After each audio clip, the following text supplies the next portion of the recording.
Hey, it's your boy Z, aka Zytheus here, and welcome to another edition of Snap in 5, where I'll give you all the top news and information from Marvel Snap this week in 5 minutes or less. Let's jump to it. To kick things off, we are in a new month. That means we're entering a new Marvel Snap season. This season is the Dark Avengers season, which, like the comic books, is centered around Norman Osborn as Iron Patriot, leading us to a brighter and better America. This is the first season of 2025, and I believe Second Data nailed it with all the great cards they're introducing into the game. Each card will bring something new to the game and support a variety of playstyles, and also introduce a new deck archetype. Since it is a new season, that means we get a new season pass card and a new card in Spotlight Caches this week. Let's take a look at this month's season pass card, Iron Patriot. It is a 2-cost, 3-power card with the ability, on reveal, add a random 4, 5, or 6-cost card to your hand. If you're winning here after the next turn, give it -4 costs. This card for a season pass card feels great, as it supports players of all different collection levels, as it can fit into a low-cost Devil Dino and Moon Girl deck, or even test some high-end Series 4 and Series 5 shells. What is interesting about this card is that it's pulling from a pool of about 123 cards. But as we've seen with Anti-Venom, getting that high cost reduction on a card is huge. And the majority of the time, card-wise, you'll like what you end up with in your hand. This card will fit great into a high-tempo deck where you want to be fighting for priority, as the only way to get the cost reduction is to be winning at that location at the end of the next turn.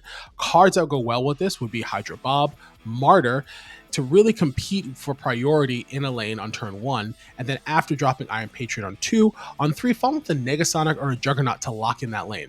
Other cards that synergize well with it are Quinjet and the low-cost Guardian cards, as your opponent will try to compete against you in those lanes. And maybe even Frigga may also find some great synergy with this card, as it can duplicate a reduced cost card. There is a lot to this card, and if you like a more in-depth look at this card, 3-day 1 decks for various collection levels, location synergies, card synergies, counters, I'd highly recommend checking out ReZ Snapper in his latest Snap or Pass video series below, going through this card in great detail. He also produced a follow-up video with a tier list of all the cards Iron Patriot can generate as well. Now let's take a look at the new card this week and the Spotlight Cache it comes in. We have the new card Victoria Hand this week, and it's accompanied by Grandmaster and Hawkeye Kate Bishop. Victoria Hand is a 2-cost, 3-power card that has the ability, ongoing. Your cards that were created in your hand have +2 power. This is my favorite card of the month, and is it a card that will create a new deck archetype in Marvel Snap. This truly brings card generation decks to the forefront with its ability, and will give you a fun new deck style to play with.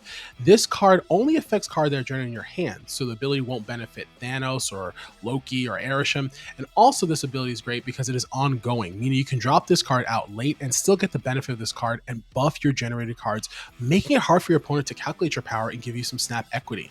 This card will take shield cards like Agent 13, Agent Coulson, and Nick Fury to a whole new level, letting you make that shield card generation deck. The combo I'm really excited about playing with is Sentinels, as after the first one, each one generated after that will have that power boost. Other cards that work well with this are Moon Girl, as she can double up your hand, Penny Parker, Hawkeye Kate Bishop, and Devil Dino. Another sneaky synergy would be with a discard deck, and with Collector and Swarms that are having 0-5 power Swarms, or even discarding a Helicarrier. Another card that has great synergy with this card is Mystique, as you could drop both cards on turn 6, giving you a +4 to all generated cards on the board.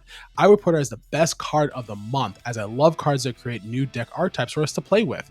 So I will definitely be getting her.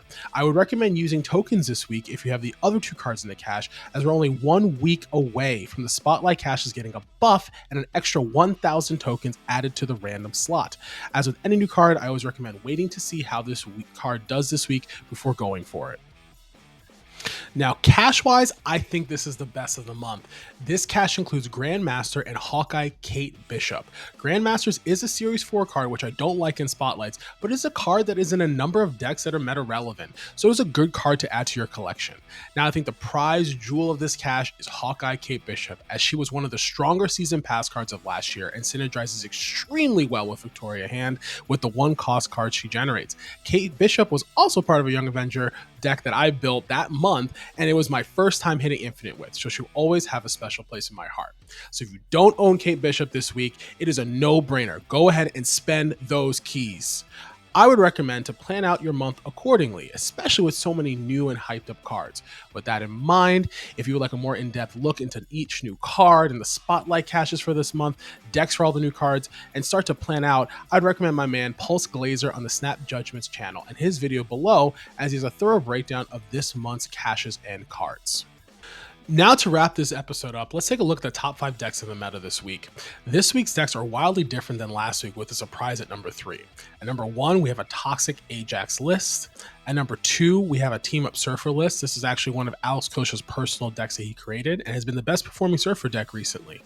At number 3, we have Destroy. Yes, I said Destroy. I always felt that Destroy is a strong deck no matter what's going on in the meta, and this just goes to show it's a solid deck archetype. And this one is splashing in some Agony and some Lady Deathstrike. At number 4, we have a Cannonball Clog deck. Clog is back and is really a great counter for all the Doom 29 decks you might be seeing. At number 5, we have a Galactus Surfer deck.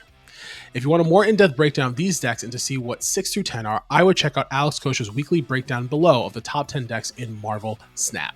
If you like this video, please hit that like and subscribe button below. I'll be coming to you every week with Marvel Snap content in 5 minutes or less as you prepare for your week of play in Marvel Snap. That's all I have for you this week. I hope you have a great week, great pulls, and lots of cubes in the future. I look forward to seeing you next week. See ya.